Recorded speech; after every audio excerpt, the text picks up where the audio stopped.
नमस्कार दोस्तों, मैं अंकुर उपाध्याय स्वागत करता हूं आप सभी का आपके अपने YouTube channel share market analysis में।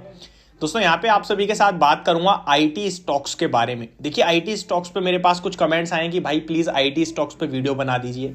हालांकि ओपन मार्केट में मैंने आज आप सभी के साथ आईटी स्टॉक्स पे एक भी वीडियो नहीं बनाई है, लेकिन अभी मैं आप सभी के साथ आईटी स्टॉक्स के बारे में ही बात करने वाला हूं।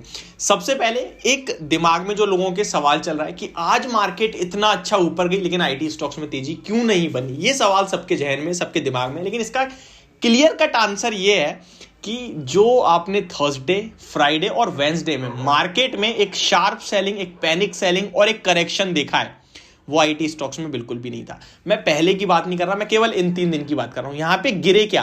पीएसयू बैंकिंग स्टॉक्स, वहां आज आपने एक शानदार बाउंस बैक देखा। रीजन, जो गिरा है वो उछला है। अब एक बॉल को ऐसे फेंकोगे तो वही जंप मारेगी ना, ऐसे तो नहीं जो बॉल गिरी नहीं वो कैसे जंप मार देगी। तो जो गिरा वही उछला। अब इस उछाल में आपको वो खरीदना है दोबारा से वो अच्छा लगने लगा, जहां पे आपको फ्राइडे तक डर लग रहा था, या फिर आप क्वालिटी के साथ रहना चाहते हो, वो आपके ऊपर डिपेंड करता है। मैं ये बिल्कुल भी नहीं कह रहा हूं कि पीएसयू बैंकिंग स्टॉक्स क्वालिटी नहीं है, ये मैंने एक एग्जांपल के रूप में दिया। अब आते हैं आईटी स्टॉक्स के बारे में बात करते हैं। सबसे पहले आपको यह समझ में आ गया कि आईटी स्टॉक्स क्यों नहीं बढ़े, क्योंकि वो गिरे ही नहीं थे। अगर आईटी सेक्टर की बात करूं तो आज आईटी सेक्टर सबसे कम बढ़ने वाला सेक्टर था, लेकिन एक और सेक्टर है जो लाल निशान में था, वो था फार्मा। रीजन, फार्मा स्टॉक्स जब ये मार्केट क्रैश हुई तो उछाल मार गए, इसी होप में कि शायद कोविड हमारे लिए बेनिफिशियरी हो, शायद कोविड से हमें कुछ रिलीफ मिलेगा, फार्मा के लिए अच्छा होता है वो। लेकिन ऐसा कुछ भी नहीं हुआ। मार्केट में आज बाउंस बैक, लोगों ने फार्मा से पोजीशन कट करी और दोबारा से वहीं लौटते हुए दिखे। ये बाजार में रूटीन है। अब देखिए बाजार में कभी भी कोई भी शार्प सेल ऑफ आ सकता है, और एक चीज हमेशा याद रखना, नोट कर लो इस बात को अपने दिमाग में हमेशा के लिए, मार्केट में जो तेजी स्लोली चलती है ना, वो टिकाऊ होती है, और जो मंदी स्लोली चलती है ना, वो टिकाऊ नहीं होती है। हमेशा गिरावट शार्प होती है और तेजी रुक के जिगजैग वे में ऐसे जाती है। ये मार्केट का रूटीन है।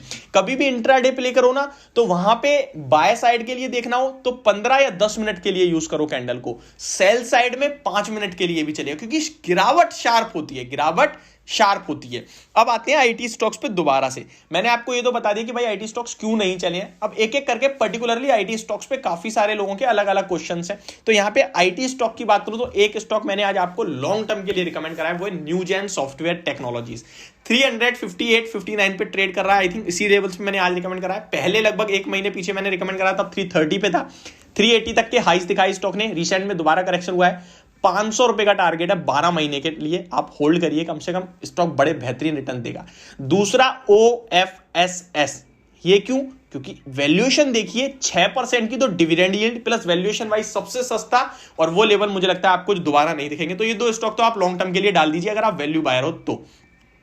अब बड़े आईटी स्टॉक्स की बात करते हैं। HCL टेक्नोलॉजीज को लेकर काफी सवाल है। तो देखिए HCL टेक अपने रिजल्ट से पहले कोई बड़ा मूव नहीं देगा, मुझे ऐसा लगता है, क्योंकि यहां पे कंपनी ने अपने आने वाले 1 से 2 क्वार्टर के लिए गाइडेंस को लेकर कुछ चिंता जताई है इन्वेस्टर्स मीट में, और तभी आईटी स्टॉक्स में करेक्शन भी स्टार्ट हुई थी, आपको याद हो तो HCL टेक को तो पहले नंबर्स आने दो, उसके बाद कैसे नंबर्स आते हैं फिर रिएक्शन देगा। तो ये होगा HCL टेक पे रहा है। सिंपल सा लॉजिक है, नंबर्स दिन ही कितने रह गए, 10-5 दिन रह गए हैं, रुक जाते हैं 10-15 दिन, क्या हो गया। एक इन्वेस्टर, एक ट्रेडर ये थोड़ी ना कि बाजार खुला नहीं, day trade F1 F2 bye cell, ये करने में तो एंजॉय कर रहे हो आप मार्केट को, ये मत करो। मार्केट में टाइम दो, समझने की कोशिश करो। नेक्स्ट इन्फोसिस की बात करें तो ये मुझे अच्छा लगता है, क्वालिटी दिखती है, लेबल्स अच्छे दिखते हैं, और व्यू आपका 6 महीने 12 महीने का है, खरीदना चाहिए बिना कुछ सोचे समझे, गिरे और लेना चाहिए। गिरावट में ये नहीं होना चाहिए यार क्या ले लिया, बेकार है, बर्बाद हो गया, मैं तो आईटी तो खत्म हो जाएगा, ग्लोबल रिसेशन। गिरावट में अलग अलग नेगेटिव थॉट आते हैं, वो नहीं रखने आपको। गिरावट में 1400 आता है, ठीक है, बहुत बढ़िया, लो भाई थोड़े पैसे और लो, मेरे को और 2 शेयर। सिंपल ये लॉजिक लगाना है आपने, तभी पैसा बना पाओगे। बाकी इन्फोसिस के 12 जनवरी को नंबर्स आने वाले हैं, वो मोस्ट इंपॉर्टेंट है। वहां पे आप सभी को मैं बताऊंगा जैसे ही नंबर्स आएंगे कि नंबर्स कैसे हैं और आगे का आउटलुक कैसा है और अब क्या करना है। बाकी लॉन्ग टर्म के लिए no doubt hold and buy है। यहां पे 2022 में आईटी ने पैसा नहीं बनाया, बट मुझे लगता है 2023 आईटी को बिलोंग करेगा कहीं ना कहीं।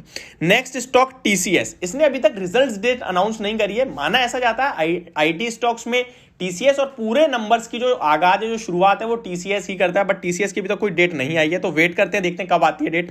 नेक्स्ट है विप्रो। विप्रो की बात करो 380 रुपीज के लेवल्स पे क्लोजिंग देता हुआ दिखा है, कोई तेजी नहीं है, बट मैं आपसे कहूंगा इन लेवल्स पे विप्रो भी बेचने वाला नहीं है। तो ओवरऑल मुझे आईटी स्टॉक्स कहीं से कहीं तक मेरे से बेचा तो नहीं जाएगा। अगर मेरे पास पड़ा है तो, मेरे पास नहीं है तो मैं एक बार को सोच जरूर लूंगा कि खरीदू ना खरीदू, बट मेरे पास है तो बेच नहीं सकता मैं इन लेवल्स पे।